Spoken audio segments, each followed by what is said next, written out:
నమస్కారం. నా పేరు శ్రీరామ్ శర్మ.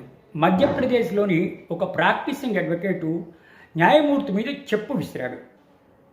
అతని మీద క్రిమినల్ కేసు రిజిస్టర్ చేశారు సదరు పోలీసులు. ఆయన సుప్రీంకోర్టులో యాంటిసిపేటరీ బెయిల్ ఫైల్ చేశాడు. నన్ను అరెస్ట్ చేసే అవకాశం ఉంది కాబట్టి నాకు యాంటిసిపేటరీ బెయిల్ ఇవ్వండి అంటే సుప్రీంకోర్టు ఇద్దరు జడ్జిల ధర్మాసనం జస్టిస్ బేలా ఎం త్రివేది, జస్టిస్ పంకజ్ మిత్తల్, మీరు ప్రాక్టీసింగ్ అడ్వకేటు, కోర్టులు అంటే గౌరవం లేవు, న్యాయమూర్తి గారి మీద చెప్పు విసిరారు, ఇది చాలా అవమానకరం అని చెప్పేసి యాంటిసిపేటరీ బెయిల్ డిస్మిస్ చేశారు. ఇండోర్ హైకోర్టులో యాంటిసిపేటరీ బెయిల్ అయితే దాన్ని కూడా తిరస్కరించింది ఇండోర్ హైకోర్టు. అంతవరకు బాగానే ఉంది. అడ్వకేట్ గారు ఎక్కడున్నారో తెలియదు, ఆయన అడుగుజాడలు ఎక్కడున్నాయో తెలియదు, ఆయన అడ్రస్ ఎక్కడున్నారో తెలియదు.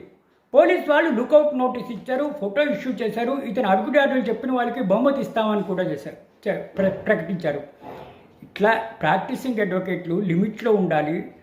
వాళ్లే చట్టాన్ని చేతిలో తీసుకొని ఇటువంటి అమర్యాద పనులు చేస్తే మామూలు ప్రజానికం ఏ విధంగా చేస్తారో అనే కోర్టులు ఎంటర్టైన్ చేయకుండా ఇతని యాంటిసిపేటరీ బెయిల్ని డిస్మిస్ చేయడం జరిగింది. కాబట్టి దయచేసి అడ్వకేట్స్ కూడా సమయం పాటించాలి, జాగ్రత్తగా ఉండాలి. కోర్టు అంటే రెస్పెక్ట్ ఇవ్వాలి, చట్టం అంటే రెస్పెక్ట్ ఇవ్వాలి అని చెప్పడానికి ఇది ఒక చిన్న ఉదాహరణ.